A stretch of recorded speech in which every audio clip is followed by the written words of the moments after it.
Here we go. Qatar, the opening race of the 2025 FIA World Endurance Championship. We've had 2 days of pre-season prologue testing.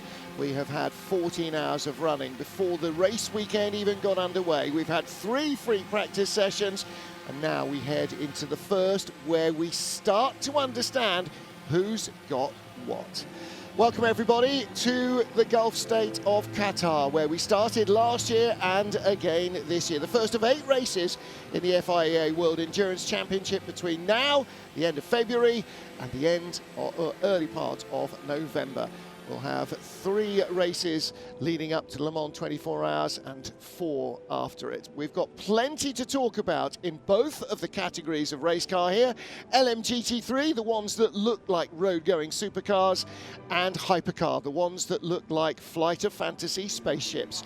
They will qualify separately to avoid problems with traffic.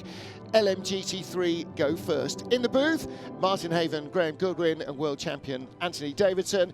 In the pit lane, although we probably don't get a chance to hear from them until right at the end, Bruce Ioani and Alex Legui. Wherever you are, thank you for joining us.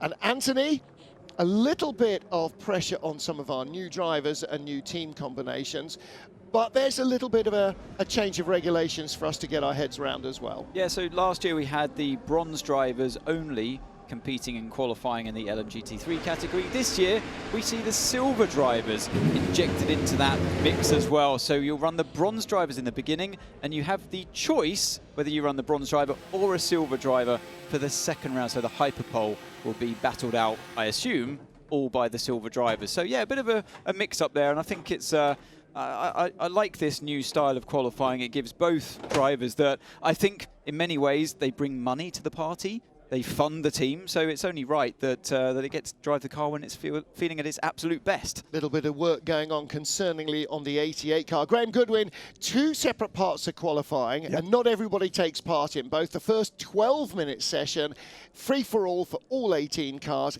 then the fastest 10 only progress into Hyperpole, and that is the shootout for the top 10 spots on the grid. Completely correct, and we should explain what Anthony's absolutely right. The bronze, silver, gold thing. What does that mean? Well, under FIA rules in Pro Am racing, and that's what LMGT3 is, a bronze driver is classified by the FIA against their experience and sometimes their age as well. Silver driver can be a very capable non-professional driver or a younger driver on their way up through the order.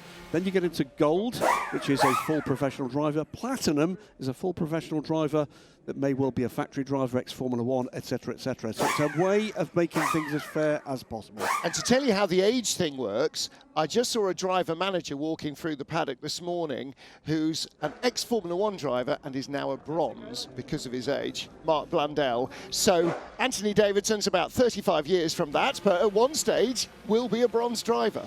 Just biding my time. We look at the circuit here though, 5.3 kilometers, clockwise circuit, 3.3 miles long, 16 corners. We're going to focus at turn 1 first of all. Now remember, no tyre blankets in the World Endurance Championship, so getting your braking zone right into the first corner where you open your lap is absolutely critical. The double right-hander of turns 4 and 5 leads you to the slowest corner, the tightest corner on the track at turn 6. Braking is important to this one. You don't want to have a front lock-up. We see many cars do that. It is windy here. If a bit of a tailwind gets you, it can all be over. Then you've got the fast triple right-hander of 12, 13 and 14, and carrying the speed there, especially in the hypercar category, you've got a bit of downforce on your side as well, is essential for a fast lap time around this fast-flowing circuit here in Qatar. Time to do a bit of car colour identification, because there's a lot of different colours to identify. This turquoise, oh yeah, last year that was on one of the Proton Racing Fords, but it's gone with Ryan Hardwick, the First Form sponsorship, and he is now in a Manthey Porsche. So that turquoise colour now denotes one of our Manthey Porsches. The silver and red Ferraris, well, they are still being run by AF Corsa for the Vista Racing team, and they are still identical in livery, but this crew have changed change number from 55 last year to 21, the number that they regularly race with in other ACO Racing Rules Championships. And the two BMWs, well, again, a slightly different livery. The lime green 46, that's the car that Valentino Rossi and his two teammates in. The orange of the Bend, Yasser Shaheen, the bronze in the other driver, the 31 car, that will denote that car. So here you can see 54, that's Thomas Floor and his team, and Thomas Floor as the bronze will be the driver who starts qualifying in that, identifiable only by silver wing mirrors. They're going to be tough to tell apart. There's the 60 AMG. You mentioned the number 46 car, the BMW from Team WRT, and you mentioned yesterday, if they get the 46 car through this first session into the top 10, we will see for the first time in the FIA World Endurance Championship Valentino Rossi qualifying. Yeah, so no pressure on Ahmed Al-Hati's shoulders here going into this qualifying session at all. And yeah, here we look at Ben Keating, who returns to the World Endurance Championship in his yellow Corvette. And yeah, so we saw Tom Van Rompuy get pole position here last year in the Corvette. So now it's the battle of the Titans. Well, Ben Keating's a multiple pole sitter in GTE AM, which preceded this, but also a pole winner in a Corvette in GTE AM. So both of those Corvette drivers have put Corvettes on pole in the GT class in the past. But we need to make it very clear this is not a revised version of the older version of the C8R, the GTE, GTLM class car. A totally different car, totally different platform, and a totally different challenge. So in our field of 18 cars, who has been a pole sitter? Well, Ian James has in the Aston. Let's take a look at the tyres. We're not going to use the wets now. It did drizzle in free practice 3, but it will be the dry tyre choice from Dunlop. And that will be from Goodyear, rather. That will... parent company. Blast from the past. That will be... actually, it's no longer the parent company, is it? No. Just sold. Yeah. So Ian James has, for Harter Racing, the 27 Aston Martin. That remains the same colour. Ben Keating has been a pole sitter before. Ahmed Al-Hati has been a pole sitter before. Tom Van Rompuy has been a pole sitter before. Last year. And who in the 21? Francois Heriot claimed pole as well for that car when it was the 55, not the 21, but he has been a pole sitter. So 5 of our 18 drivers have been pole sitters in GT. That seems like a small number. We had 8 races last year. Now, one of them was at Le Mans, and that was not a full season entry. We have also, by the way, yes, we had Brendan Arieb set pole for the Inception Racing McLaren there. In opposition to that, we've got 4 WC rookies in this session. Derek de Boer in the Racing Spirit Le Mans, our new team this season for us, the number 10 Aston Martin team. Looking down the order, fair number who switched around from one team to another. Bernardo Souza will take the wheel of the 77 Proton Competition Mustang. Then we have Celia Martin, the new Iron Dames bronze, replacing Sarah Bovey, who is here as an ambassador for the team. I'm sure we'll have her in the booth during the race, but Sarah now a silver ranked driver. And Petru Umbrarescu, it's one I've struggled with all weekend, from Romania in the Aconis ASP 87. 1 minute. And Stefano Gattuso in the Proton Competition 88 Mustang, all qualifying. new to the championship. We are under 1 minute to open pit lane. Please remind drivers of the need to respect track limits. Any lap which is noted or reported to us as being done beyond the track limits will be within the possibilities immediately deleted.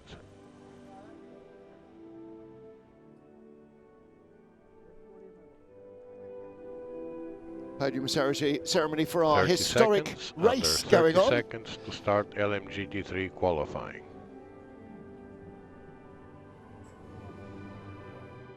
So this is actually real high pressure environment for these bronze drivers. 12 minutes. LMGT3 qualifying will start in 10, 9, 8, 7, 6, 5, 4, 3, 2, 1. LMGT3 qualifying has started.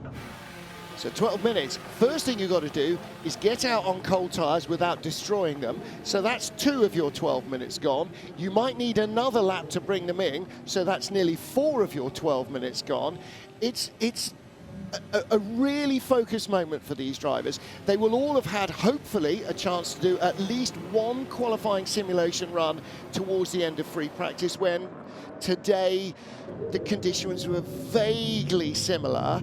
But nevertheless, I think we're venturing into the unknown with a lot of these cars. It's much colder than any of these drivers have experienced through the Prologue test that we had about a week ago.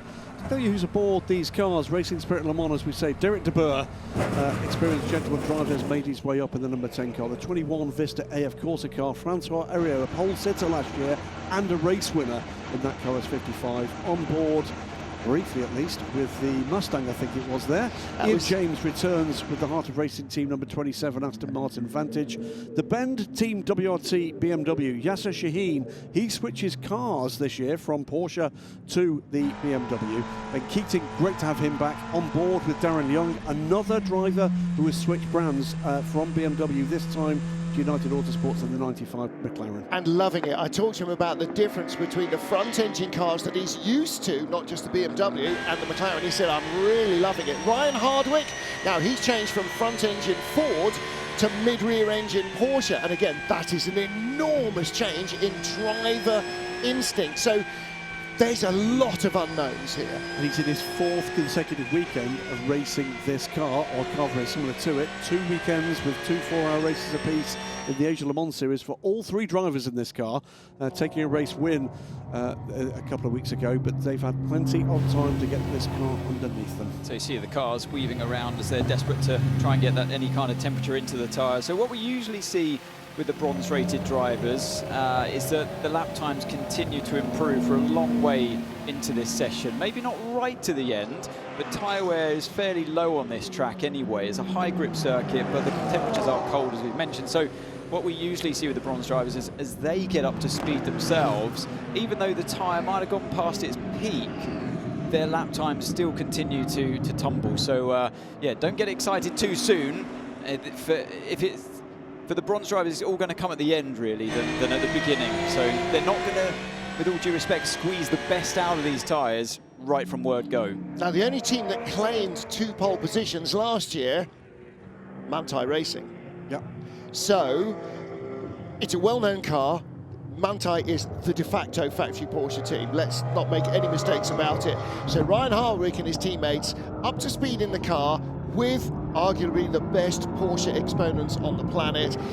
Got to be a really strong chance of starting the season with the points lead, because you get points for pole as well as starting at the front of the field. And remember, tomorrow's race, 2 p.m. start local time through to midnight, 10-hour race, which means more points. 16 degrees in the air, just 19 degrees track temperature. Before we get rolling, I'm going to remind you that across all of the social media channels for the FIA World Endurance Championship, there is acres of pre-season and testing material to soak up, previews, explainers. Please do take a look, but of course we're going to point you towards the TV broadcast and to the amazing full access product that will be online on FIWC.tv earlier than on YouTube from this season. I think 2 or 3 days more for the subscribers for FIWC.tv, but will be online, I believe, on the 28th of March and 2 or 3 days later for everybody on YouTube. Do keep an eye out for that, because some of the background stories here are amongst the reasons why this is just so very special. First flying lap, a 2-minute 0.3. Pole last year, a 1:54.3. Fastest lap that we have had in LMGT3 in any free practice session, a 1:54.5. So we are still warming the tyres. 77 Proton competition for Bernardo Souza, another new driver to the championship, new to the car. This car's done very limited running, caught fire in the first of the prologue sessions, missed the remaining prologue, missed first free practice as well, had trouble in FP3, so this car is very much being the problem child. Clock running on that, but it doesn't look like a quick lap. This is Petru Umbrarescu. Petru in the 87 Acudis ASP Lexus. Looks like he's rolling out of that lap, actually. He was at speed, but that does not look much like it. And again, Anthony, I think a lot of these drivers are trying to combine warming the tyres with actually starting to build a bit of speed. Ian James has got more experience. This is the car he raced last year with the team with which he raced it. And that's not a common given in the GT3 field. So again, I think he's got to be a good shout. He was a pole sitter last year on home turf in Austin, Texas. Yeah, I mentioned the tyre temperatures earlier on, and they do have a few driver aids at their disposal in this category. You've got ABS, anti-lock braking system, and also you've got traction control, and that really helps to decrease that void between a professional driver, say the hardened drivers, the golds and the platinums of this world, versus the bronze-rated drivers. So it's there on their side, but they're still a little bit tentative, I can see, when they're getting into the corners here and having to lean on the car. They're building this up slowly but surely, and it's nice for them to drive the circuit actually without any traffic around. They've been bombarded, don't forget, every session up until this point with hypercars barreling down on them left, right, centre, and now they can finally focus just in what's in front of them. Ryan Harderwyck's just gone 3 seconds quicker, but Tom Van Rompuy quicker again, 1:56.6, last year's pole sitter here. Ahmed Al-Hati in the 46 BMW, there's Van Rompuy's Corvette. So Van Rompuy fast. Derek De Boer, second quickest in Racing Spirits Le Mans, but Ahmed Al-Hati goes to the top of the pile in 46. Arnaud Robin is ahead by over a second in the 78 Lexus. Here he is. It's a quick lap from about. This could be the one that puts him to the top. Remember, this is not just about being quickest, it's being in the top 10. It's the 10th place car we should be looking at, as well as one at the top. And the new car at the top is Darren Young in the United Autosports 95 McLaren. First driver into the 155s, followed through by the Acodis ASP Lexus of Arnaud Robin, also into the 55, and that we're looking at the moment, 11 and downwards, the ones at the moment that would be out with under 5 minutes to go. But you can see still, now, about a minute ago, there was 8 seconds between first and 10th. Now we're down within 2 seconds. Now we're starting to get the fast laps coming in.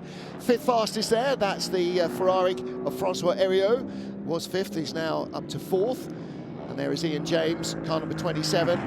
Yeah, so they're still a second away from last year's pole position time, and the track should be a little bit faster now. It's a little bit wider. They've widened some areas of the circuit to help relieve it of some track limits excursions from last year, and also put in some gravel traps on the outside just to deter the drivers a little bit more, but they've got a bit more real estate to play with. At the moment, propping up the times, the two Proton Mustangs, then the two Iron Lynx AMGs, they're brand new here, and also below the bubble at the moment, Heart of Racing's 27 Aston Martin, the Iron Dames Porsche, the TF Sport 33 car of Ben Keating, and the 54 Vista, of course, Ferrari, but change again.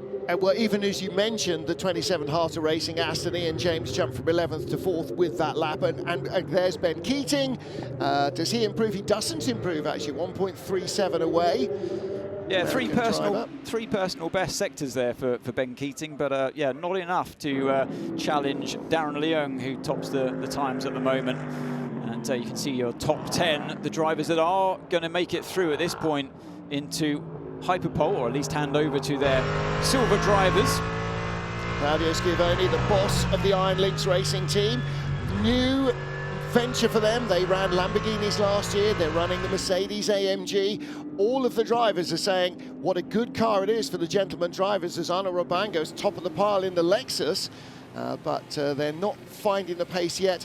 Two team bosses in that Iron Lynx in those two Mercedes cars. Schiavone runs Iron Lynx. Christian Reed, who he's just gone ahead of, is the boss of the Proton team that's running the Fords. It's one of the Proton cars at the moment in trouble. Stefano Gattuso under 156, but lost that lap to track limits as we've got a new fastest lap from Arnaud Robin with a 154.924. Target for Hyperpole, 156.7 at the moment. Anybody beating that is going to be in the pound seats in that Hyperpole session when we'll see those silver drivers. Top of the screen, 2 minutes and 15 seconds to go. Bottom of the screen is the time you need to beat. Thomas Floor, how close is he going to be? Well, he was 8 tenths away in the second sector. Is likely to be about a second and a quarter away. So not enough to get him into the top 10. Yes, he is. Oh, he is. Up in 8th place. Well, is that enough to stay in the top 10? That drops Derek de Boer off the bubble. The new total, 156.434. Next person to have a crack at that. Next driver in trouble at the moment, Ben Keating, the number 33 TF Sports Corvette. 1.3 away. The gap to 10th is 1.5, so doesn't quite get in.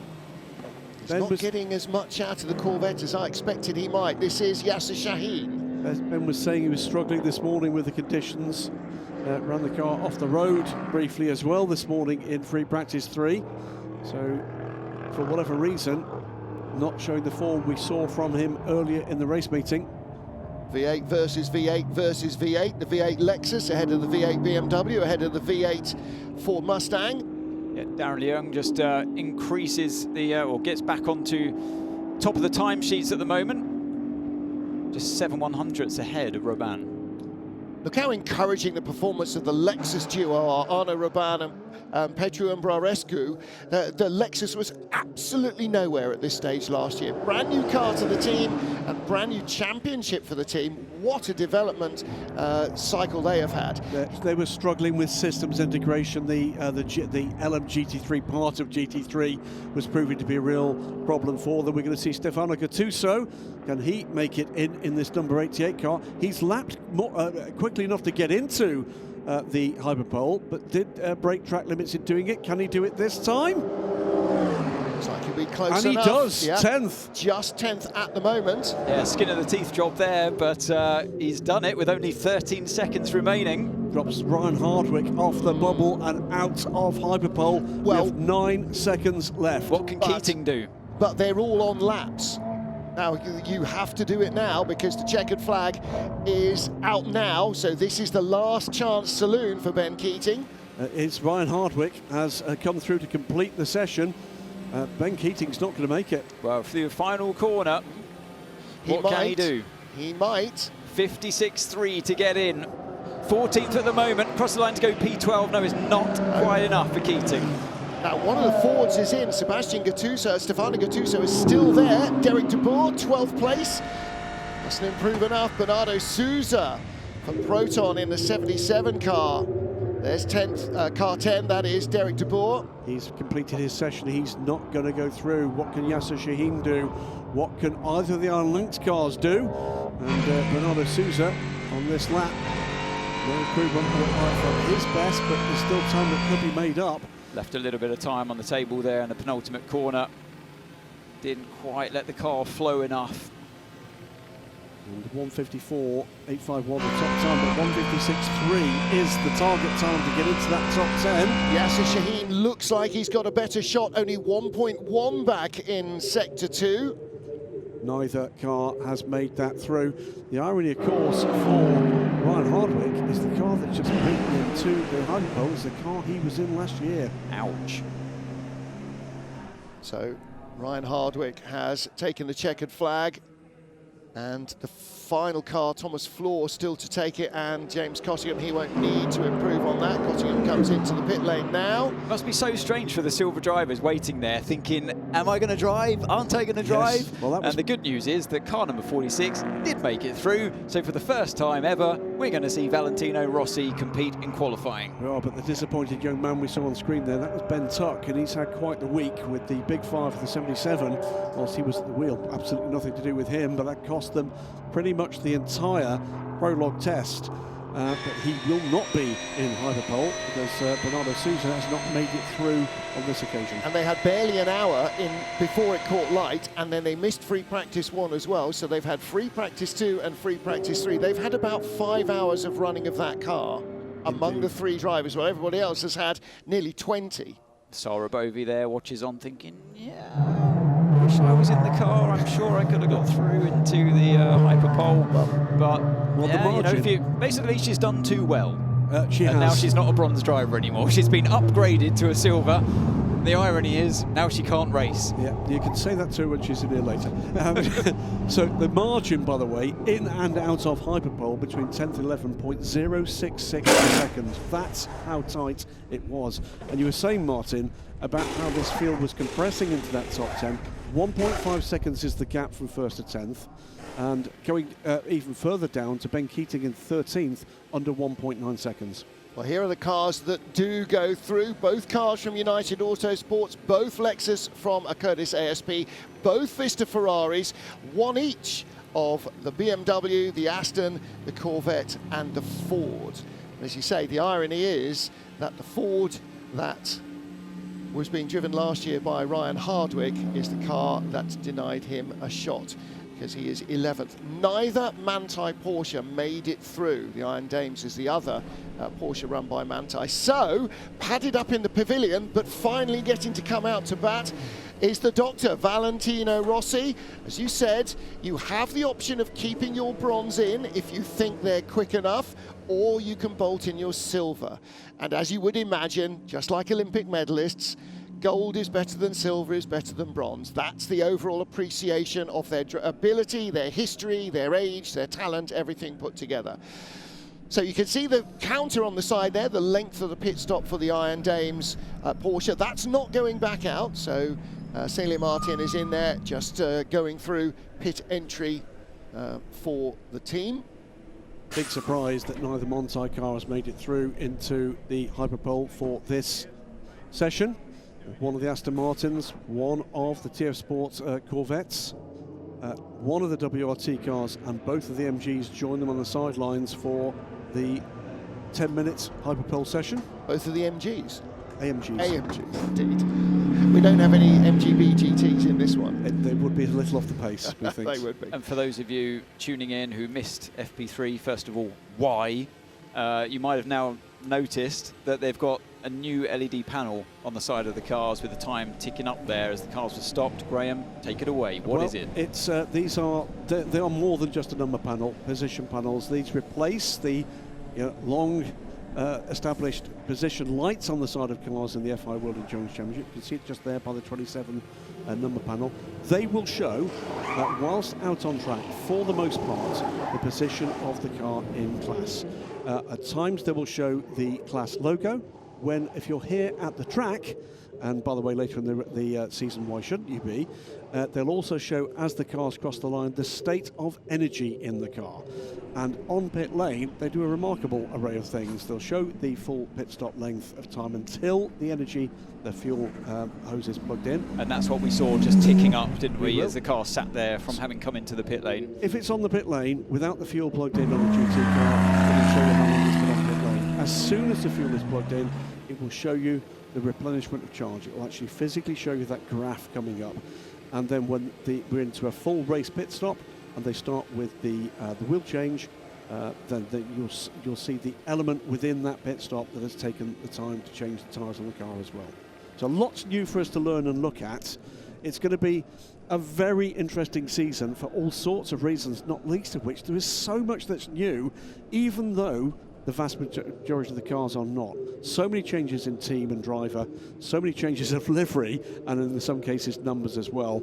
And I think we can all agree, gentlemen, we're looking forward to what is looking like it's going to be a stellar season in this championship. It's a bit like David Bowie's legendary way of writing lyrics: write lots of words, throw them up in the air and rearrange them. That's exactly what our entry list is like, isn't it? Loads of familiar names, in right name, wrong place, different car, all sorts of stuff.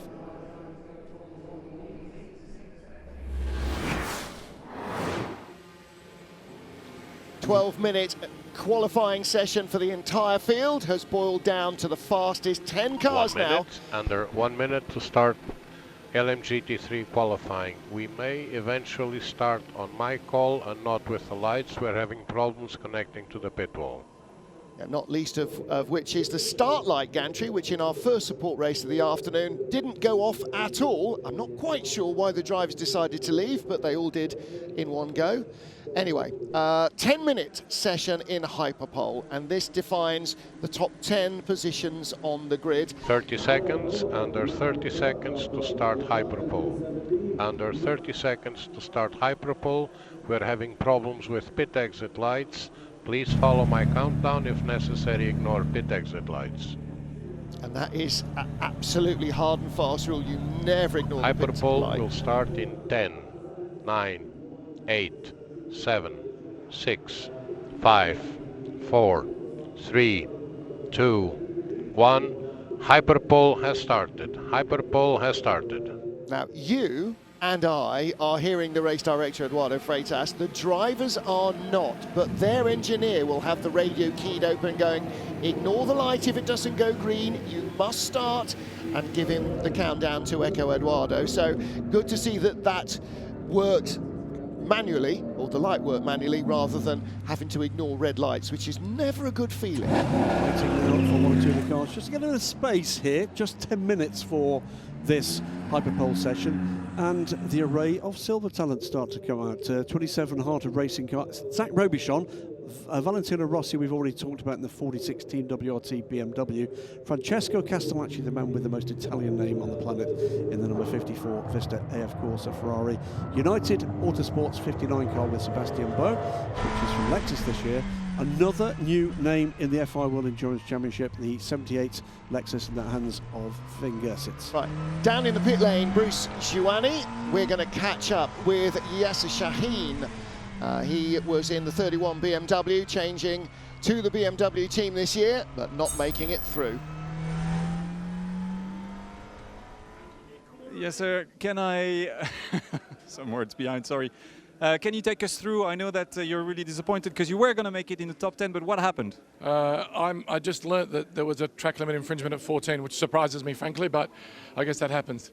New car for you as well, learning process? New everything, and unfortunately I fell foul also to some traffic. I think the next lap was much faster again, but managing traffic even when it's only GT3s is going to be an issue. But no, new car, new team, very happy so far. Okay, excellent. Have a good race then. Thank you. Thanks. Yeah, obviously a long race tomorrow, but yeah, disappointment there for Yasser because, like you said, he's caught traffic in a LMGT3 only session. It's part and parcel of qualifying, but it can easily be better managed, but hopefully less of a problem now. You've got fewer cars out on track in this Hyperpole session as we ride on board, or momentarily, with the doctor, Valentino Rossi, down towards turn 1. Couple of things to talk about here. First of all, for the first time, silver drivers will have had to have done a quali-sim and then go out on an absolutely brand new tyre, unwarmed, with only 10 minutes to set pole position, ideally. So this is a new challenge, even for the most experienced of the drivers in the category. And for most of them, they won't have done this before in anything else. So it's worth bearing in mind, you're not getting the hot tyre that your driver has just used earlier. You've got hot brakes, the tyre's up to temperature, but the tyre is a brand new tyre only used in this session. So it is stone cold. So the same rules apply as at the beginning of qualifying. We did see the teams practicing this in the prologue. In fact, Simon Mann in the number 21 Vista AF Corsa car was the fastest GT driver of the entire test, and that's because they were doing quali run. And I think Rossi might have just been all four wheels over the white line on the exit of turn 6 there. A great line in towards turn 2, where he used all of the track.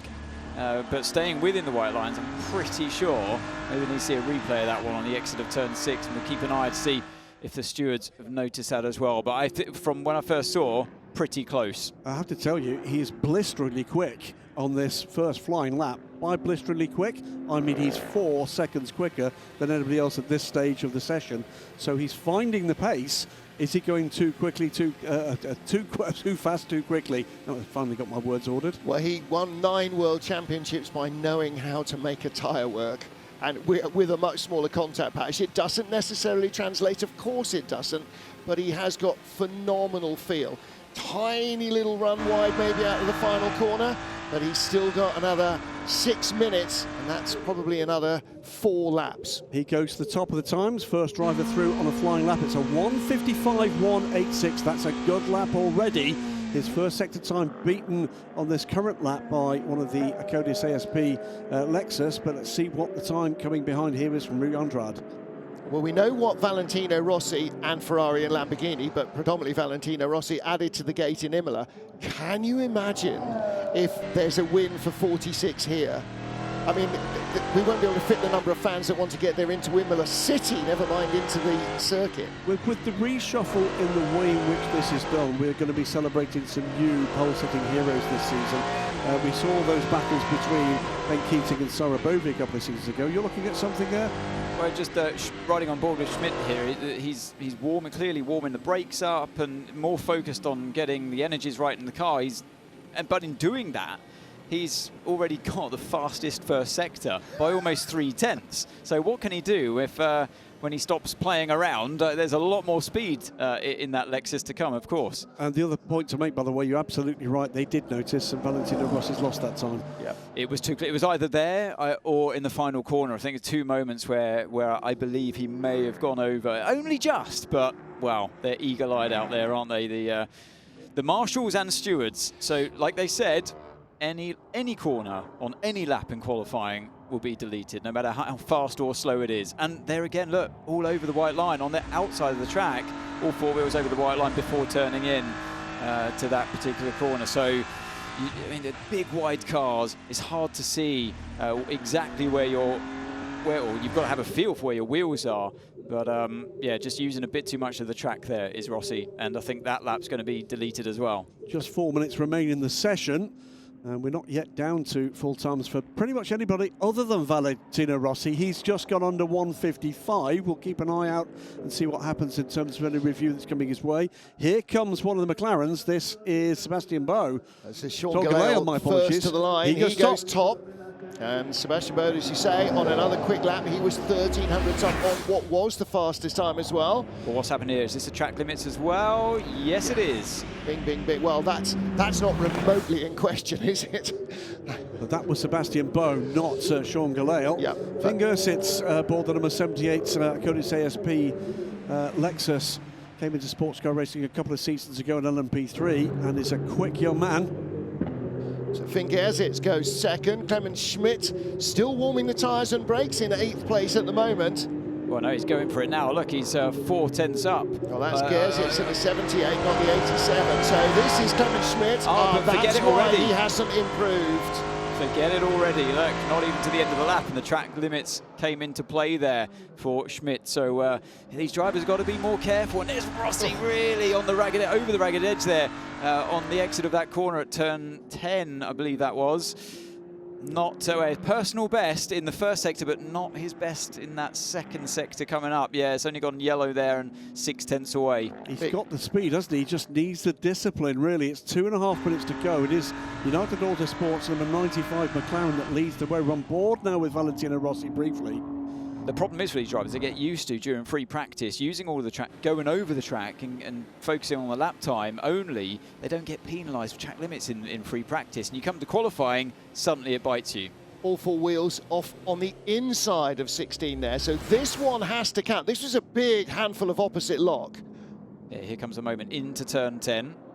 And right there, look at that. The hands, nice to see. He's wearing those bright yellow gloves. Easy for us to spot the huge amount of oversteer he had to apply there. Not the fastest way to get through that corner, but to be fair to him, his tyres they'll be dying a bit of a slow death at this stage. He's taken a lot out of them early on. Watching Zach Robichon, he's on a flying lap here in the number 27 Aston Martin Harter Racing Team. Going to be close. It is going to be very close indeed. 6/10 Fifth quickest away at the moment. Got nowhere near the front of the field in the Mustangs last year. Fingersits again, second quickest at the moment, was second quickest rather. Now he's bailed on that lap. United Autosports 1-2 now, the McLarens. 95 from 59, Sean Gelael from Sebastian Boe. Then Fingers of trouble there for the 78. That's why he bailed on the lap. But he had set 3rd place Yep. in the order. A minute to go. Here's your pole man for now, Sean Gelael in the McLaren. And he's a little bit up on his own personal best at the moment there. See the first sector. Look at the gap second to third, Anthony. 0.239, 0.245, 6 thousandths of a second between second and third place laps at the moment. Gelael pushing hard here. He's just about on his own provisional pole setting pace by 4 thousandths of a second. Can he hang this one together? This will be helping his confidence levels the remainder of this season. Yeah, nice line through turn 10 as well. Taking it right to the limit is Sean Gelael. Winner in Imola in the 31 BMW, so has a win under his belt in WEC, but they don't have a pole position. Watch the Ferraris in these dying seconds. Whoa. Oh, big. Yeah, that might have just been track limits there. Made the Valentino Rossi line look quite legal. He didn't know. Both Ferraris are in this fight. Yeah. Both Ferraris in this fight. So is Clemens Schmidt in the 87 Codice ASP Lexus. All three of those cars may just be able to do something in the dying moments. You know you've gone too wide when you hit one of those braking marker boards. That's a bit of a sign. But it was going really well up until then. The middle sector was too... Simon Mann. Or he's now, I beg your pardon, Francesco Castellacci, I think that was. Yeah, and Castellacci's been another one where they're just getting to this stage where the tyres are giving up now, and you see that more in the middle sector. So the first sector, very good, but he's lost a lot of time there, also in that corner. Is he going to be quicker, though? Does he stay? Checkered flag gets him. He moves up, though, to P4 at the moment. Yeah, at the moment, but watch out for Schmidt as well, behind Simon Mann. Schmidt's on a fast lap here, and this could be to challenge the two McLarens at the dying moments of the session. And he's 10th, so this will be 0 to hero from 3/10 up to 1200s up. Needs to be super clean, and he must keep this lap, otherwise this car will start on the outside of row 5, but it could be pole. Teammate Finn Gersitz takes the checkered flag just ahead. Was he running interference? Cross the line, Clemens Schmidt, 6th position, doesn't get it. It is a McLaren front row lockout. Wow. Yeah, even though he had a personal best in that final sector, he lost too much time relative to that of Sean Gallale's final sector. So, good effort. I think a lot of drivers there will regret having used too much of the track.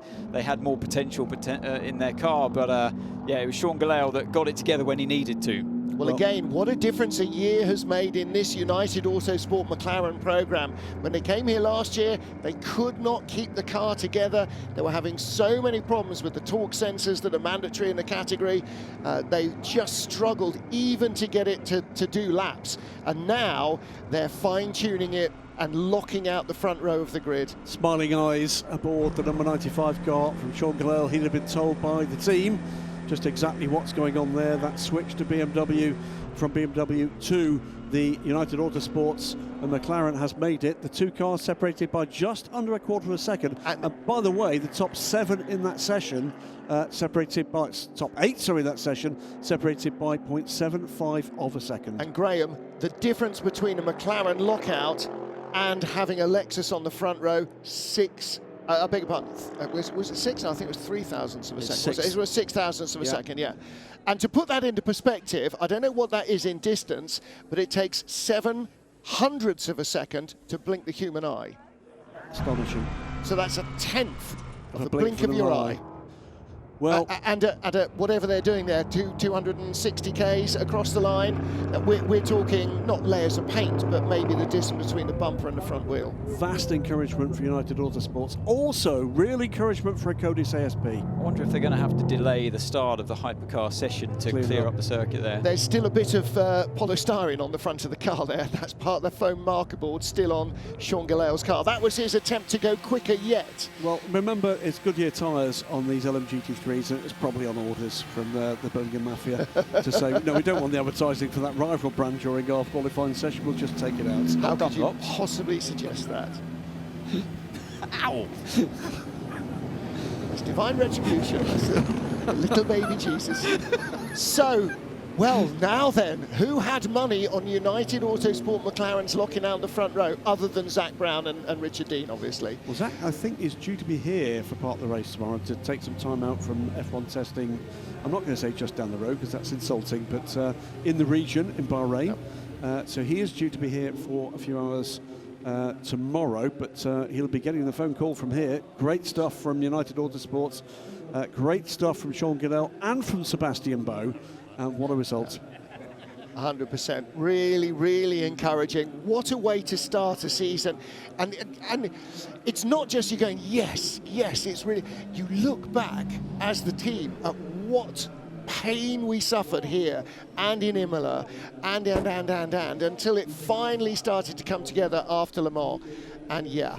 Flexing. The great thing about this, though, is it's although Sean, it was teed up for him and he sent it, didn't he? But it's team effort to get him where he is. It was a team effort, and so yeah, he's got his bronze-rated driver as well today. They should really come running down and celebrate together, because that was a great bit of teamwork there. But Sean Lusail, you can see how much he's enjoying himself there, and like I say, he did it when it mattered. Went a bit too far at the end in desperation, trying to improve the lap time, but look at this, you still see the bit of polystyrene stuck on the right-hand front side of the car. Well, you know, he's got variety of experience, hasn't he? He's raced in LMP2, he's raced prototypes, and now there's Richard Dean on the right-hand side. He has taken his first World Championship pole position. That is superb stuff for Sean Lusail. So, an Indonesian driver on pole for the first time.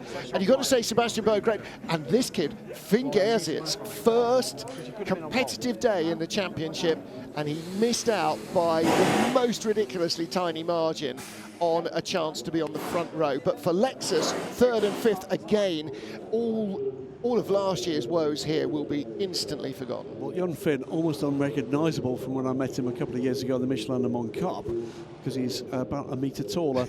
But, you know, part of this new generation of really talented kids coming into and through sports car racing, and isn't that just a barometer for what's going on in the world of motorsport? I can remember having a conversation with Rahul Fry about this about 3 or 4 years ago, when we had Toyota and Glickenhaus, and it was just starting to grow, and she said, what a time this must be to be a kid.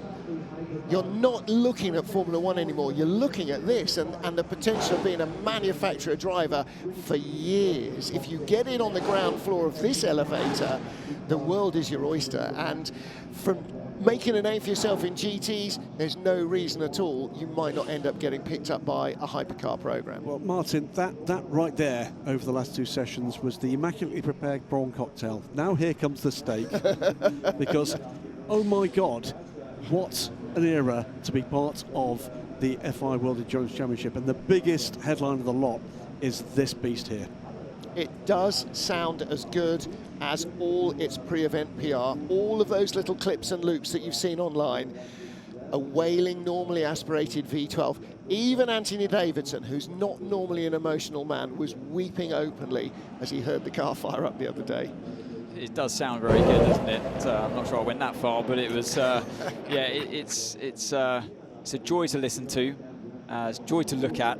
But I think the team are wishing a bit more performance with the car, and I've seen a few onboards of it. It does look like it's given the drivers a bit of a workout. It's hard for them to hang on to at this stage, but it's early days, of course, and their main goal is obviously reliability at this point. And these are the tyres that we've got. In Hypercar, you do have the choice of the hards or the mediums. Of course, it would just be the mediums. You have to run a new set of the softest tyre that Michelin provide, their tyre manufacturer provides for the race weekend. Sometimes you actually run a soft tyre as well, but for this circuit, it puts more stresses through the shoulder of the tyre, so we run therefore a more robust tyre, the hards and the mediums. So there are your choices for this session. But in Hyperpole, you have to run the medium, a brand new set of mediums. We're going to talk through all the changes, but before we do that in the Hypercar class, we're going to go down with Bruce Schwani. He has got Valentino Rossi ready to talk to us right now. Valentino, you made the show again out there. First question, did you have fun? Yes, I have fun. And I'm happy because Amad did a good job in the Q1, so I can drive the car, I can try the quali lap. I think that was a good job. I mean, we do the right procedure. I was alone, I can push, and maybe I can do 1/10 better, but our potential is there. I hope to stay a little bit more in the front, but anyway, as the first race is not so bad. Is it difficult to respect the track limits when you have 4 wheels? Yes, because with the GT car, you need always to stay across all the curbs, so it's very easy to make a mistake. Okay, good luck for the race. Thank you very much. Thank you. Ciao. You almost just need to put a microphone under his nose and Valentino Rossi will download everything you need to know. He'll do the rest, yeah. But I like that question from Bruce as well. Do you struggle with 4 wheels at the track limit? It's very cheeky. Track currently 17 degrees track temperature. Wind has calmed down 10 kph, so this is less intensity than FP3, same direction. and I expect your tires to be at 22 to start your outlap, and then the first target is to bring them up to 40 on the front right. Taking a quick look at the front of the queue at pits out, that's the 93 car, but sitting behind it is the second Peugeot 9X8, and that, gentlemen, is the newest hypercar in the world. It was built in 14 hours yesterday. Can I just point out, 14 hours to build an actual Peugeot 9X8 hypercar. We are delaying pit lane open for 1 minute. We are delaying 1 minute pit lane open. We are delaying 1 minute the pit lane open. Good, that it will will allow open me at 41. To finish pit my lane point. will open at 41. I reckon most people take 14 hours to build the Lego Technics Took me version. longer than that.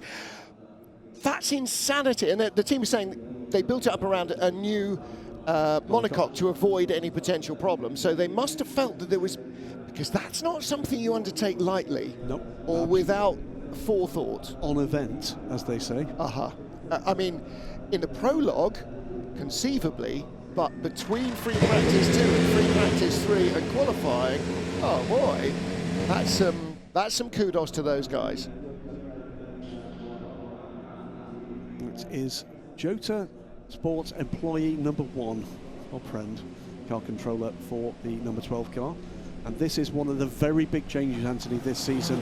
The switch of service provider, the Cadillac's factory program from Ganassi last year, and up to 2 cars with Cadillac Hertz Team Jota. And don't they look magnificent? They are, and it's a real, you feel like, a coming-of-age moment for Jota as a team, stepping up to the highest level in running and being given that task to run the Cadillac Works car, the Works outfit. So a real privilege for Jota, and yeah, they've got obviously it's a steep learning curve to learn not just the car itself, but all the systems as well that go with it, and the drivers as well having to learn those systems. So it's a big challenge for them, but if any team can do it, and it's Jota, because they really have earned their stripes over the years in the junior categories, like doing LMP2, for example. Celebrating 25 years. They've won their category, as you said, in particularly classes like LMP2, running Jackie Chan DC Racing, won at Le Mans, but they've come from basically being a club outfit to being a factory team. And this is the 12th season. They're looking for a 12 consecutive season in the FIA World Endurance Championship, where they've won at least 1 race in it. By the way, we should apologise to anybody watching that we didn't intend to show the Aston Martin looking this sexy. We did. It's a glorious looking car as a road car, and it's no less glorious and fully unsilenced. Let's just have a listen. Yeah. No, next time tell you what, let's make a pact. Next time it comes up, we're just going to shut up. Absolutely. All right, so again, same format here as we've just seen for LMGT3. 12 minutes with all 18 cars. Top 10 go through into Hyperpole, not top 10 shootouts, not a single car lap. It is a group session for the fastest 10 cars. So again, same rules apply. If you're 11th on down, that's where you will start the race. Peugeot coming back into the pit lane. Is Jean-Eric Vergne on board? Because yes, he's in 93. I didn't see which the two Peugeots that was. 93, I think. He has a habit of doing this. This is not the first time he's come straight back in. There's Nico Lapierre, raced in the Alpine last year for almost the entire season, is now on the board of directors, well, directing a race. He's the sporting director now for Alpine, on board now with the Alpine. Oh, just look how tentative it is for Charles Milesi driving. Just you see those, whenever a driver's making all kind of like small digital movements on the steering wheel before turning into a corner, you could see the snap of oversteering experience as well mid-corner. And that really goes to it. I mean, I'm sitting on edge as well watching it, because I know exactly how it feels for Charles driving the car there. He's just waiting desperately for the tyres to get up to temperature. Nick Nielsen watches on as well. And here's that sister car of Antonio Giovinazzi in car 51. And lap after lap, they'll start to improve the lap times. But remember, in the hypercar, they got a stiffer construction tyre because they put more load through the tyres of the downforce of the cars and higher cornering speed. So it will take them naturally a bit longer in these cold conditions here in Qatar to get them. I mean, look, it's such slow going stuff through turn 7. I was talking to Jovi last week and I was saying, what is it really like when you've got stone cold tyres? Is it just like going out in the wet? And he said, no. He said, it's like going out on ice. It is There's nothing. You turn the wheel and it just keeps turning. It's like walking on nothing. ice. It's the best way I can describe it. If you've never driven a competitive car, cold slick tyres and a cold track, it's like walking on the slipperiest ice you can. You've either got the grip, you're either not sliding or you are. You got grip or you haven't. And predicting, anticipating when it slides or snaps in one of these cars, that's the art. And then you've got to be brave enough to start, imagine trying to start running on ice. But imagine if you started running on it, you actually got a bit more grip eventually. That's what it feels like for these drivers. So if you're brave enough to start like digging in a bit harder and pushing the tyre a bit earlier, weaving around a straight line, that helps. You're rewarded suddenly with a lot more comfort, a lot more stability, and the tyre becomes a bit more pliable under where you're the seat, the pants driving, you're feeling. So you can see now that, look at the steering wheel. The steering wheel, snap over steer on the exit. But that's what the driver's trying to push through the corner to build energy, and that's a consequence, an unwanted consequence from that bravery. I mean, most people would never get to the speed that they're driving right now because you won't overcome that first hurdle. And of course, what we're looking at here is a driver that's not only trying to put a fast lap in on the car, but will know, and the team will know, that these tyres, if you really murder them, you're still going to race them. You don't have to start the race on them, but they are part of your race allocation, so you will need to use these tyres. And if you really overheat them by not getting the temperature up before you push hard, not only won't you get the lap speed, but you'll have destroyed some race tyres as well. That's why we heard that's why we heard Nick de Vries's engineer coming on saying, look, you're going to start at 22 degrees ambient for the temperature for the tyres. That is, in Formula 1 world, it's unthinkable. The tyre blankets themselves get them up to 70 or 80 degrees, and then the running temperature of these tyres that they'll eventually get to is around 100 degrees. So he was saying lap 2 you'll be at 40, that's our target, so bring the bulk temperature up, and then you might have something to play for or play with at the end with 6 minutes remaining. And it is just 6 minutes remaining. It was still not down to those competitive times. Quickest time of the moment just gone to Stoffel van der Laan in that number 94 car, the rebuilt Peugeot with a 1:45.374. Still a couple of cars with no time whatsoever on them. But remember, again, one more reminder, if you're watching at home on with live timing active, you're looking for 10th and better. Fastest lap at the moment, 1:45. Fastest lap in free practice this morning was about 5 seconds faster than that, 1:39. So we're nowhere near a reasonable pace yet. Yeah, 39 was pole position last year. Yeah. 1:39. So riding on board with Sebastian Bourdais in the number 38 Cadillac Jota. B team. Yes, the B team, because it's all Bs. Bourdais, Button and Bamba. So it's not that they're not good, it's just that we've named them the B team. So Sebastian Bourdais was 3,000ths up, 1.4 back in the second sector, so he's had a bit of a moment, but I mean, we are still a long way. Look, 5 seconds covering the top 10. It should be half a second covering the top 10 tops in Hypercar once they get some heat into the tyres, and they've now completed 3 laps. Here comes Brendan Hartley to the line, was 15th, goes second fastest. Now Toyota decided to run an FP3, just an old set of tyres the whole way through the session. We didn't see what the car had as a potential on new tyres, so sitting second and third at the moment in Toyota Gazoo Racing. Now we're going to run on money. Last 4.5 minutes, and all of a sudden the lap times are beginning to tumble. We'll be talking about the fastest times and the 11th fastest time that's coming there to get these cars into Hyperpole. The gaps coming into these laps are now big. Now we get Kevin Estre and Stoffel van der Laan in the 140s, so 5 seconds faster. 1:39 for Julian Andral goes top of the times. That's the car that was on pole here last year with Matt Campbell at the wheel. 50 comes across the line, goes fastest. We basically need a locked off shot from the last corner to the line, because that's where it's all coming from. Jovi across the line, Antonio Giovinazzi goes fastest.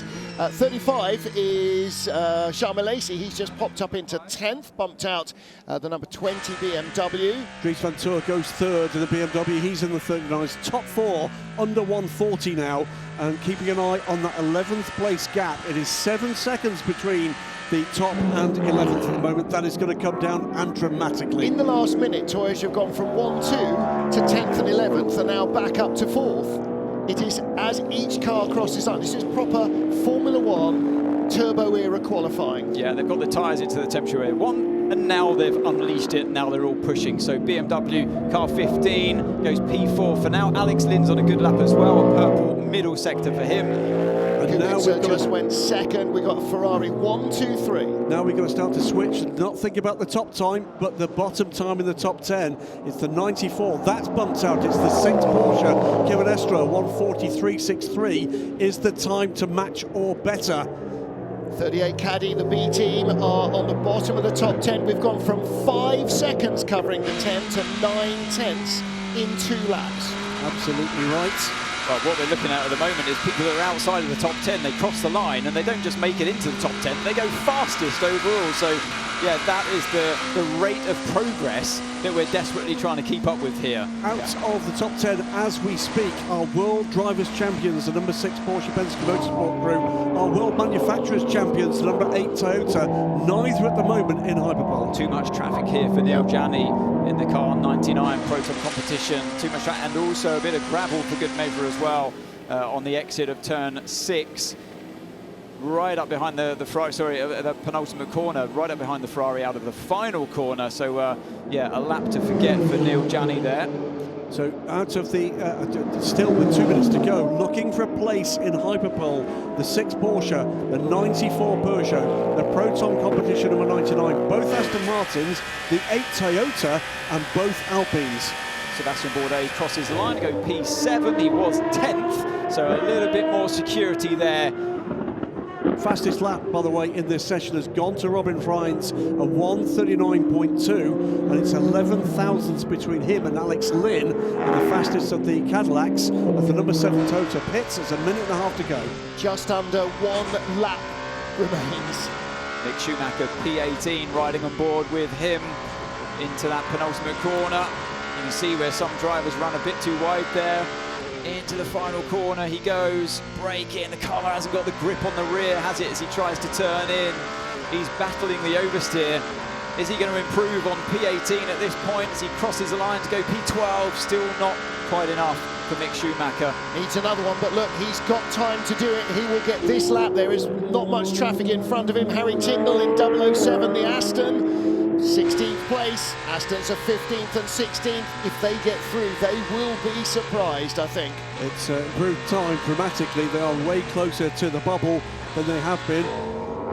Massive time coming through at the moment from Antonio Giovinazzi. Watch that one, he's only 81 thousandths off the provisional fastest time in this session. What's going on with Brendan Hartley in the number 8 Toyota? 17th and 7.7 seconds off the pace.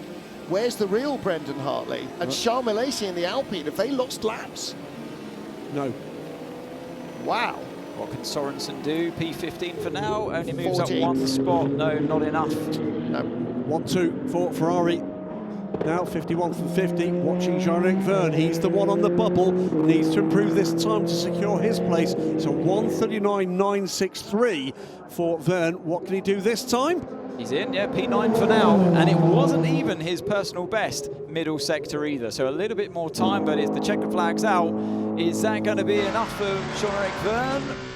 Julian Andlauer, P10, he's the driver at risk as we're on board with Schumacher once again. A personal best this time around in the first sector, but not enough in the middle sector. Brendan Hartley is not going to make it through to Hyperpole in the number 8 Toyota. No. And right at the bottom of the top 10, one of the factory Porsches, they're both out. Yep. What just improved? Yeah, who just improved? Malaysia did. Malaysia jumped up from nowhere to 8th. Vergne on the bubble, still 2/3 of the field, or half the field now, still to come across the line. Checkered flag has been taken. Well, Neither Penske Porsche at the moment in the top 10. Don't forget Matty Campbell in the number 5 car was the pole sitter here last year. Stoffel Van Dorn here at number 94. Through the final corner he goes, P14 at the moment. His teammate is through, but can he displace him? Jean-Eric Vergne sits in P10 at the moment. It's not enough for Stoffel Van Dorn, P12. Sorensen going to move the Aston. Don't forget, these are for positions on the grid as well as going into the top 10. Sorensen currently would start in 15th place, and teammate Harry Tingle in 007 would be right behind. Sorensen bails on that one, heading into the pit lane in the Aston. This race for them, and probably much of this season for them, is about doing the yards, learning the car, making it work. So out of the Hyperpole session will be in 11th place the number 5 Porsche Penske Motorsport 963, then the 94 Peugeot, the 6 Porsche Penske car, the 36 Alpine. That's the Aston Martin, have a rough ride out there. Then it's the 009 Aston Martin Valkyrie, the 99 Proton Competition Porsche. If you look at a rather rueful Lawrence Van Tour, the 007 Aston Martin, and at the bottom of the timing and scoring, the number 8 Toyota. So the top 10, we'll see that in just a moment, but some big scalps there. Biggest surprise really for me is Brendan Hartley. What on earth happened through that session? I'm sure we will find out in due course, but it seemed to be a little bit better. His teammate fared better in the number 7, Nick de Vries, but also, like you say, the 2 Works Penske Porsche cars not making it through into the top 10. First time Toyota number 8 has missed Hyperpole since Spa 2 years ago when Brendan crashed on the outlap at Eau Rouge. Well, quite some shocks there. So all three Ferraris have gone through. So too have both Caddies, so too have both BMWs. Again, remember where BMW M Team WRT was with the car this time last year. There's progress, and Alpine has gone through, and one of the Peugeots as well. And one Toyota. One Toyota, yeah, the number 7 car, Nick de Vries doing the qualifying duties. So Ferrari AF Corsa 51 and 50. Then the Caddy. In fact, of course, Ferrari claimed the first ever hypercar pole for their team when they were on pole ahead of Toyota in Sebring on Ferrari's debut back in 2023. So they are 1-2 ahead of the better of the Caddies. Then the 2 BMWs riding on board again with the number 8 car, Brendan Hartley. Oh, that's what happened to Brendan. That was the last gasp saloon lap, wasn't it? And I think, yeah, that would have obviously flat-spotted the tyres as well. And they're still going to have to cycle them through in the race. Well, is this another moment as well? Yeah, off in the triple right-hander, turn 12. A shake of the head as well. And, yeah, poor old Brendan Hartley had an ill-balanced car, if I've ever seen one, just in that session. But like I said, didn't seem to be the case for Nick de Vries. Early bath, I'm afraid, for the Valkyries. Hang on a minute. A Toyota is starting behind both Aston Martins. That is the measure of how not a good qualifying session that was for number 18. And the margins are going to be tiny. So where are we going to start with this? Toyota, number 7, Cadillac, Hertz Team Jota, numbers 12 and 38. The 15 and the 20 BMW M Team WRT cars. The 35 Alpine Endurance Team 8424. Both factory Ferraris, 50 and 51. The AF Corsa Privateer Ferrari number 83. And the 93 Peugeot TotalEnergies 9X8. Let's find out what reigning world champion Kevin Estre has got to say about all that. I'm here with Kevin, number 6 Porsche. Kevin, what on earth happened out there? Well, it's been pretty much the gap we've seen the whole weekend, to be honest, since the prologue. So we seem to struggle on pace, especially on one lap pace. Let's see in the long run, but looks like we are quite far on the one lap. The car didn't feel too bad, to be honest. It was not the lap of my life, and the car was not perfect, but not that far. So, don't know. We have to analyze. I guess everybody has a lot of data to analyze, go through, and we'll see. But at the moment, definitely quite disappointed by this start of the weekend. Yeah, it's always a disappointing one when the car... It's almost a worse situation to be in when the car feels good to drive. Unlike we just witnessed with Brendan Hartley, there's stuff to work on there. You can change your balance for the race and you know, hopefully improve things for tomorrow. But when the car feels good and you're slow or not where you want to be... Sorry, we are under 1 minute to start Hyperpole for hypercars. We are under 1 minute. We are on time. We start at 1800. Thanks, Eduardo.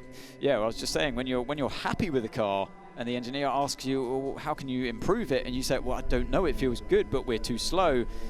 There's nothing to work on. 30 seconds, under 30 seconds to start Hyperpole. Under 30 seconds to start Hyperpole for Hypercar. As you can tell, Eduardo suffering with a pretty heavy cold at the moment. Yeah, lovely overhead shot from the drone. Beautiful, isn't it? It just looks like somebody's model shelf lineup, actually, doesn't it? Absolutely fabulous stuff. 10, 9, 8, 7, 6, 5, 4, 3, 2, 1. Hyperpole for Hypercars has started. 10 cars go out into the 10-minute Hyperpole session. 2 laps probably at least to warm the tyres before we get the first of the push laps. And for Aston Martin, Anthony Davidson, brand new car here, the Valkyrie. It's not about what these guys are doing, who are 2 years, 3 years, 4 years into their program. They've got to measure themselves only against themselves. They are the only new team, new car combination in Hypercar. Oh, yeah, they can't start saying we're not as quick as them, we're not as quick as them. No, it's an absolute vertical learning curve, isn't it, for Aston Martin and all of the team members involved, their drivers included. And I think I've been in this position myself with Toyota when they first started, and look where they are now. The reliability wasn't there, and that has to be your #1 goal, is reliability, and particularly in endurance racing. You've got to be there at the end, and I think that's what they'll be happy, I think, with just getting one car unscathed through to the end. 100%. I think that's got to be a first realistic target. We look back at Peugeot as well, when they re-entered the World Endurance Championship. That is a tough challenge to get these complex machines through these long races. Penske year 1 to Penske year 2. Exactly. You know, year 1, nowhere really for much of the season. Year 2, drivers' champions. And you know, we've already seen shocks. We've seen shocks in LMGT3. We've already seen shocks in Hypercar. And some of that, our behind-the-scenes all-access cameras are going to have filmed in glorious Technicolor and 4K. It's going to be very interesting what the fly on the wall sees in some of these garages, and you'll be able to see that a couple of weeks after the race. Remember, it is a World Championship, it's a World Manufacturers Championship. The very best in the world are here. It's a World Drivers Championship. The level of talent is stellar. This is about excellence in every single regard. Unlike very many areas of overall sport, and in particular motorsport, it's a real team game. It's an engineering game, it's a strategy game, it's a pit stop game, and it's this. And the other thing is, because of the rules, nobody brings a gun to this knife fight. This is bare knuckle boxing. That nobody has a material advantage. Your car might slightly be better in certain circumstances, and certainly Toyota know that their car doesn't really suit this track, or this track doesn't really suit their car, one or the other. It doesn't really work the way it does in other places. Nevertheless, they've got, you know, for every 2-car team, not everybody's going to get 2 cars into Hyperpole. Well, let's see. Not everybody's going to get 1. Let's see as Peugeot come in once again. I think they condition their tyres, and then and also help to run the brakes perhaps to get some of that heat soak into the tyres. It's a bit of a different tactic. We've seen it before from that team and others as well, but they seem to be the only one doing it here. But who can stop these cars? That's what this session's all about now. Who can get into the mix? We saw Cadillac manage to do it with one of their cars during the last session. Can they do it in Hyperpole? The Ferrari has been the team to beat here since we arrived, since the Prologue actually, the test before this week's race. They've been the team to beat.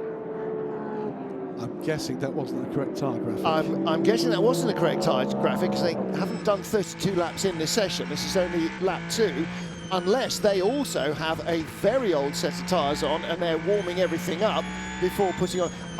I didn't know that you could start the session on anything other than the tyres that you've been given for Hyperpole. So I was interested to see a tyre change there. That's something that we will, obviously the teams have read the rule book, and I haven't read that particular book with the team hat on. So Antonio Giovinazzi still weaving at the end of lap 2. Don't forget, lap 1 out of the pit lane, there's no temperature whatsoever in the tyre. It is an ambient temperature, which is what, air temperature 13 degrees or something. so you can't heat them in any way. It's not like F1 where they come rushing out of the oven at baked potato too hot to handle temperature. These are absolutely stone cold. So it's right. And why was the right front, Anthony? Why was it the right front that was the barometer on the Toyota?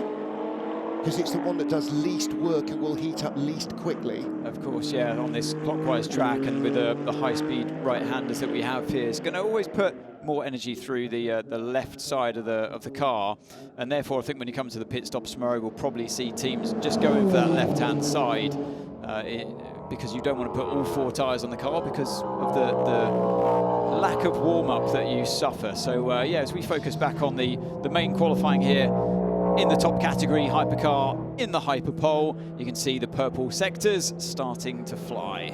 And they're starting to tumble at that, under 5 minutes to go. Well, gentlemen, in 2023 we saw growth in the Hypercar. In 2024 we saw a further explosion. And what we've seen into 2025, with the exception of the Aston Martins being brand new here, is these programs maturing. And all that's happening is everything is getting tougher. There's a delay there for the 50 car. Yeah, that was traffic there, wasn't it? It was one of the caddies. No, it didn't look too bad, and he's just gone by one of the Ferraris as well. So that is too bad, though. Yeah, that was right on the apex, and that was the sister car. That was the 51 of Antonio Giovinazzi. It was just in the wrong place. It wasn't clean enough either, was it? Just wrong place, wrong time for poor old Antonio Fuoco. I think we might see a replay of this one. Yeah, yes. Just on the exit. So he had already got past, well, 2 cars, but it just wasn't clean, and your head's not in the right space when you cut. Yeah, that actually is off-putting. Having the teammate on the inside, you know, nothing that the teammate could have done to get further away off the line, but it's just that mental distraction that you don't need when you're tipping the car into the corner. And also, it started a corner before where he had to dive on the inside of the, was it the Cadillac? The Cadillac, yeah. But that's a pit wall snafu. That's his own teammate. It's the same 2 engineers not giving themselves space. It shouldn't happen. You can fall over anybody else's car. You shouldn't be falling over your own car or your own teammate. Stand by to like the afterburners. 3.5 minutes to go, and it's going to come quickly because we're getting to the stage now where session times are tumbling by multiple seconds. I can confirm, by the way, gentlemen, that it was the graphic was wrong on our screens, and all Ferrari, everyone are on the medium tyre as predicted. And brand new. Fuoco is now, having gone over that gravel strip, he's now going to have at least another warm-up lap to get rid of the gravel. Alex Lynn sets a comparable time, 1:42.77.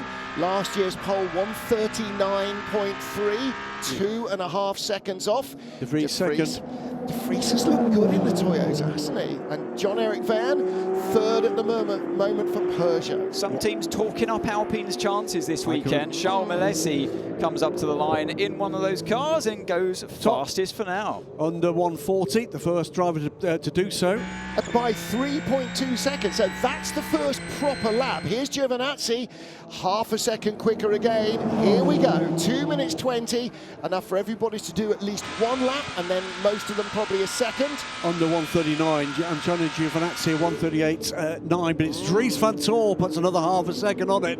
Is it BMW's day today? 2 minutes to go, 1:38.495, and the young driver who was the class of the BMW pack last year does it again. We're a 10th away from last year's pole time. It was at 1:38.3, we're at 1:38.4. We've only had 3 competitive laps, 4 now with Milesi. Here comes Robert Kubica up to the line, P4 for now, and a number 83 AF Corsa Ferrari. Don't forget who nearly claimed pole position in Le Mans, who had pole position but for a few thousand until the end of the session. That was Sebastian Bourdais in a Cadillac. In the Whelen racing car. What about the Cadillac here? They have been very strong all week.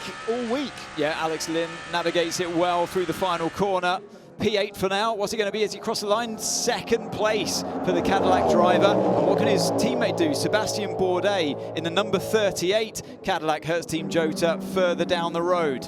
9100s back in the first sector. Coming to the end of sector 2 in 38, mighty 38.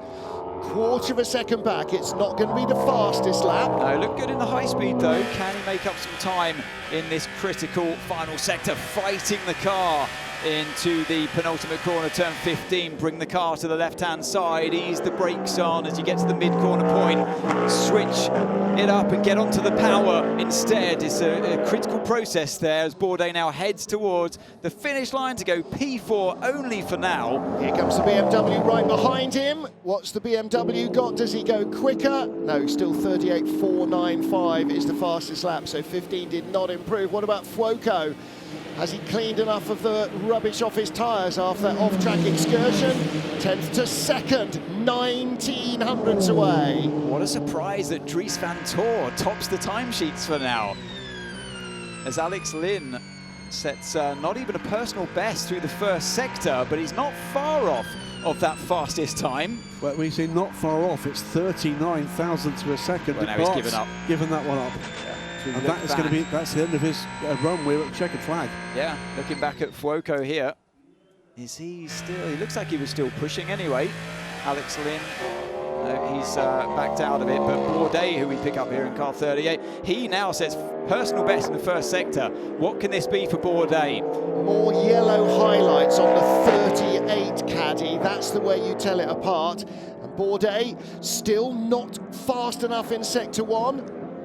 Well, and further away than Lynn was. What about sector 2? Oh, he's only a 10th away though. Oh, let's be positive. A 10th away. That's how a racing driver would read that one. Look at Giovinazzi though. Giovinazzi's actually up on his teammates on pole. So Bourdais might put it on the front row at the moment for Caddy with 38. But Giovinazzi might take it all away. BMW at the moment on pole from Ferrari. Bourdais across the line. 5th place, no improvement. Takes a checkered flag. So Giovinazzi, watch this one. Ferrari on pole. This is going to be close, surely. It looked good around the final corner. Oh, it is our fastest lap for Antonio Giovinazzi in the Ferrari. Wow, right at the end. 15, Dries van Tor is still out there, has not taken a wry smile from Van Sant Vos. Dries van Tor is well off on this lap. He's not going to improve. Antonio Fuoco reasonably close, but pits the car. Oh, he's happy with that one. That must have been a cracking lap from Antonio Giovinazzi. Wow. I thought that Dries van Tor had that one. Thought he had it in the bag, but that's not what Giovinazzi was thinking. Brilliant stuff. First front row start for the BMW M-Team WRT Hypercar, and they split the Ferrari. We do not get a Hypercar lockout in qualifying. McLaren locked out LMGT3, but it is Ferrari 1-3 and BMW. That's Andreas Roos, the head of BMW Motorsport with Van Sant Vos in the cap, and they have their first front row start in Hypercar. Top 4 separated by under 4/10 of a second in that session, and that includes 3 different makes of car. Tell you what, the more I watch Antonio Giovinazzi in the World Endurance Championship, the more I'm impressed with it, and I see his rate of progress improving every single time he's in the car. they felt what we were thinking. Yeah. Well, our all-access crew are in the Ferrari garage. There's Jovi. Did he not even do a purple sector? He did, sector 3. Yeah, he pulled it out of the bag. Sector 3, Giovinazzi.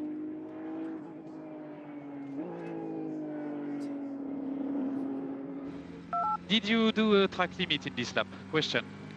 No, mate. In this case, I'm afraid it's a pole position, mate. Oh yes, mate! Ah! Yes! Yes!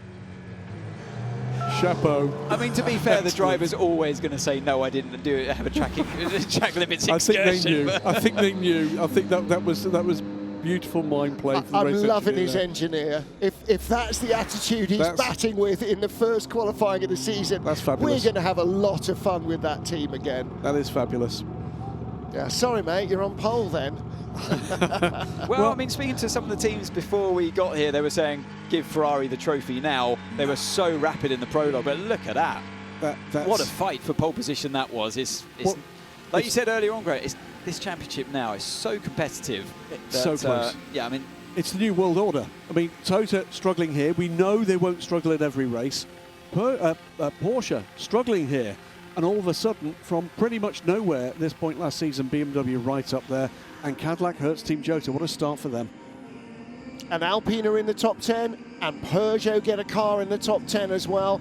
BMW have both cars in, both Caddies in, all 3 Ferraris, so the car has got pace. Again, you know, there's a big spread of manufacturers. That's a really, really encouraging sign for the future of the championship. And Antonio Giovinazzi congratulated by Sean Galale. Yeah, big friends, these two. They've been a long time friends, and there you go. Isn't that great to see? A couple of close pals and our 2 pole sitters tonight. It's been quite an evening for both these 2 young men. In the inset, Kevin Magnussen doesn't seem downcast about the fact that the car's not starting on pole for his first regular season race in the World Championship, because of course he raced at Le Mans with his dad a few years back. Indeed, behind the figure of Kevin Magnussen. They've still got the, of course it's parc fermé, isn't it? So they can't take it out. Well, that needs now to be mounted on a little plaque and follow the team around. That's the lucky bit of styrofoam. That comes Antonio Giovinazzi after, well, a stellar qualifying lap. Yep. Amazing. I think Vantor as well. I mean, he set the bar very high, didn't he, Dries Vantor? And he should be applauded with that one as well. As the 2 drivers embrace their... I'm really happy. There you go. Raced together, by the way, in the World Endurance Championship many years ago in an LMP2 car. Those 2 with Extreme Speed Motorsports for a couple of races. Great to see that. Camaraderie has been a big part of this FIWC for its entire history, but that's great to see it laid bare there between those 2. Well, the paddock banter is never-ending in WEC. There are no knives in the back. There is little enmity in this paddock. Great to see our 2 pole sitters. And that's a really strong qualifying in both LMGT3 and in Hypercar. That's great. We talked about this years ago. You know, if what we had, and they just added GT3 and brought in a whole bunch of different manufacturers, that would have kind of pushed it up to golden era status. What Hypercar has done has transformed it absolutely beyond recognition from what was already a fascinating championship into something that is absolutely jaw-droppingly good. It's great stuff, and it's only going to get better from here on in, because we've got this this close. It's going to get closer still. I tell you what, boards of directors who might be sitting on the fence, that fence is getting very, very narrow and flimsy. Well, you said at the start of the show, 2 more manufacturers confirmed to come already. 26. We'll see Genesis, the Halo brand of Hyundai. Ford confirming 2027. There's another brand, and they might just be in shot there on the left, that we expect to hear more from in June. And beyond that, I'm telling you right here and now, there's at least another 2 that are looking very carefully. How long can Mercedes hold out? You know, they were there in the golden era of Group C, they were there in GT1. How long can they hold out without going, oh, right then? Well, here's the thing. They're here now. Yes. They're in the paddock. They're in the paddock with an LMGT3 programme. They've got an opportunity to look, they've got an opportunity to talk, they've got an opportunity to examine. They can gather data more readily to look at what the scale of the Francesco Castellacci. Ferrari boys, congratulating Ferrari boys. Great stuff. Really encouraging. I mean, and for BMW, you know, the car wasn't brand new last year. It had raced in IMSA the year before, but it was brand new to this team. It was brand new to this championship, this tyre, these rule sets and everything else, or some of it. But their transformation from starters to where they are 12 months on has been mighty, and Alpine have trod the same route, a brand new program, and look where they are now. They've got cars in the top 10 and they are in the battle for pole position. BMW have profited massively from having the dual programs, no doubt whatsoever about that. The same with Cadillac, no doubt about that whatsoever. Darren Young, he did the job, didn't he, in the bronze session? Yeah, it's good to see him there as well, because that's the interesting thing now, isn't it, with the LMGT3 qualifying, that it really does take 2 to get the ultimate pole position there. I like it. Yeah, it works really well. So yeah, a great double act there between those 2, and yeah, nice to see all of the Ferrari boys there celebrating with what a great job Giovinazzi did. Right, Alex Le Guy is down in the pit lane. Alex, you got Dries van Tor with you? I have indeed, Dries. Congratulations. What a result, BMW. What a drive. Yeah, very happy. Very happy with P2. It's a great starting position for tomorrow. It's been a difficult weekend, I think, for everyone, with the same reasons, to keep the tires in the right windows. But we managed to get a good qualifying car. And that's important here, especially because overtaking, I think, was quite difficult, at least for us. But anyway, it's a long race, but it's a good starting position. Great job, well done. Thanks, Al, well done. And Dries van Tor, he will be a little disappointed not to have got pole position, but boy, a BMW in the mix. Well, let's get down and join Bruce Ioanni. To celebrate a fantastic pole position, because I was around, that's why. It's exactly why. Congratulations, Sean Galil. And for that, we're going to have Mr. Tom Christensen presenting the trophy for this Hyperpole by Rolex, Mr. Le Mans, multiple winner. Darren Long. He talked to me before quali. What did he do, sorry? He said he talked to me for quali. He gave me some advice. Well, he did well, he did good. And that's Marino Sato. Darren Long receiving that beautiful medal. And I'm going to switch to the other side to have a little word while you're getting your medal as well to Marino. Marino Sato, a little word from you. You must be delighted. Yeah, 2 in a row for me. I mean, it's not that I did the lap, but yeah, they're very grateful for 2 teammates that did great today. So thanks to them, and I hope we continue this run tomorrow. Yeah, it's a team effort, so you can take a little bit of credit. Congratulations. Darren, a little word with you. You must be super happy, obviously. What's the expectations for the race? Yeah, I think we just need to kind of focus on executing a clean race, really. I think the car's got some good pace, and the team's done a really good job, so we have every chance to get the top position. Excellent, good. Happy about your teammates' job? Very much so, great lap. Sean, another word from you. Congratulations again for that beautiful lap. How did it feel out there, and what are you expecting from the race? Yeah, I mean, of course, I'm happy to win the ego quali, but the race is 10 hours, like I said to you, and hopefully we bring the car is quick, so we bring it home tomorrow with these 2 guys doing an excellent job the whole weekend. So hopefully we can keep that up. Excellent. Well, you can move in the middle to have a beautiful picture taken, so you can have a nice memory of that really great day. Hyperpole for McLaren. Thank you guys, congratulations, and you can slowly move that way. And we're going to welcome James Calado, as well as Antonio Giovinazzi and Alessandro Pierguidi for a beautiful pole position. Congratulations, an amazing lap. James, a little word from you. Must be happy.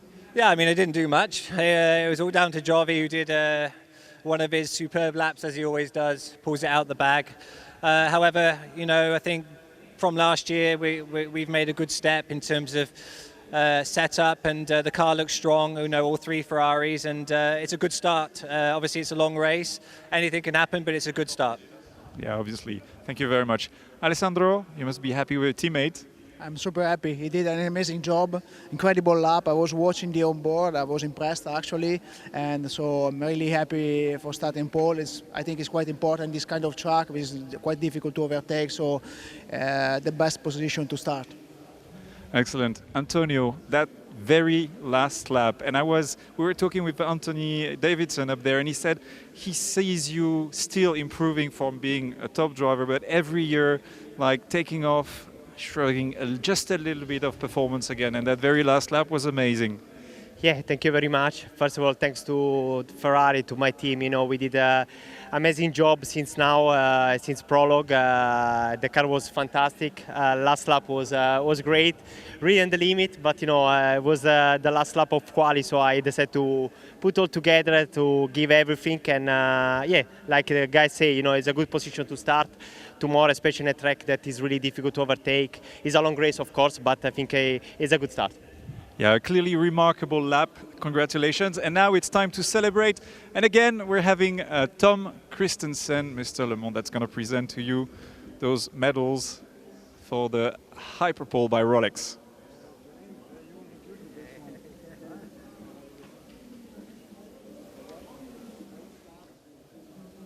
Alessandro Pierguidi. And again, it is a team effort. It's not only, obviously, the driver that's in the car that does the job, but like a team effort to set the car up and making sure the performance is there. Well, congratulations. It's time for the picture.